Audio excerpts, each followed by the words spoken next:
की होगी, क्या रिपोर्ट? देखिए, बहुत सारे विषयों को लेकर के जो है वो अनेक जगह योजनाएं पूरी नहीं हुई है, कुछ जगहों पर गांव में बाकी है, कुछ सर्वेस ठीक से नहीं हो पाए, इम्प्लीमेंटेशन में भी कुछ चुनौतियां हैं, कुछ आनन फानन में स्कीम्स बनाई गई है। इस तरह के विषय संज्ञान में आते हैं। माननीय मंत्री जी, माननीय उप मुख्यमंत्री भी हैं, हमने अभी समीक्षा की है। एक बार गांव में हर एक गांव में विद इन विलेज इंफ्रास्ट्रक्चर पूरा करने के बाद ग्राम सभा में बैठकर उसका सर्टिफिकेशन हो, जहां गांव के 1/3 से ज़्यादा आबादी के लोग बैठे और वीडियो रिकॉर्डिंग में वो उस गांव में 100% गुणवत्ता के साथ में काम हुआ है, इसको सर्टिफाई करें। एक बार ये प्रोसेस जब शुरू होगा तब जहां कहीं भी कुछ न्यूनताएं बची हैं वो न्यूनताएं भी सामने आ जाएंगी। घोटाला में कुछ मिले क्या? चलिए थोड़े दिन रुकिए, सब सामने आ जाएगा। उनके नेतृत्व में सामान्य मानवीय के जीवन के स्तर को उठाने के लिए अनेक योजनाओं को सैचुरेशन के प्लान के साथ में कि हर योजना का लाभ 100% लोगों तक पहुंचे, इस दृष्टिकोण से प्रारंभ किया गया।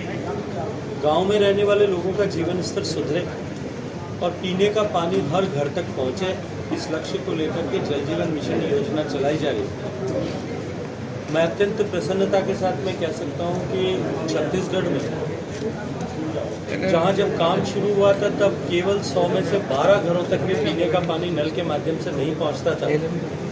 वहां आज लगभग 100 में से 73 घरों तक 100 में से 75 घरों तक 75% हाउस होल्ड तक पीने का पानी नल के माध्यम से पहुंचना सुनिश्चित हुआ है। छत्तीसगढ़ जिस तरह से प्रगति कर रहा है जल जीवन मिशन के दृष्टिकोण से, मुझे पूरा विश्वास है कि माननीय प्रधानमंत्री जी के संकल्प का जो अवधि है कि हम 2024 के अंत तक 100% सैचुरेशन करेंगे, छत्तीसगढ़ उस लक्ष्य को प्राप्त करेगा। और उसके कारण से, उसके चलते हुए निश्चित ही जिस तरह से स्वच्छ भारत मिशन में टॉयलेट्स बनाने के कारण से लोगों के जीवन स्तर में सुधार हुआ है, जीवन की गुणवत्ता में सुधार हुआ है, लोगों को महिलाओं को आत्मसम्मान के साथ में, जो गरिमा के साथ में नित्य प्रतिदिन समझौता करना पड़ता था, उससे मुक्ति मिली है।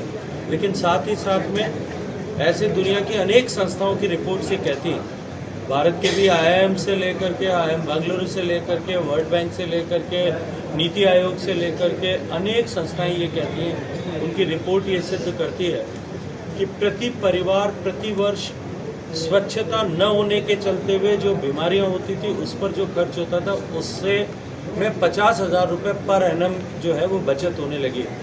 और मैं ये मानता हूं कि जिस दिन जल जीवन मिशन पूरा हो जाएगा उस दिन भी निश्चित रूप से इस दृष्टिकोण से भारत की अर्थव्यवस्था में भी इसका बहुत बड़ा योगदान होने वाला है। पिछली सरकार ने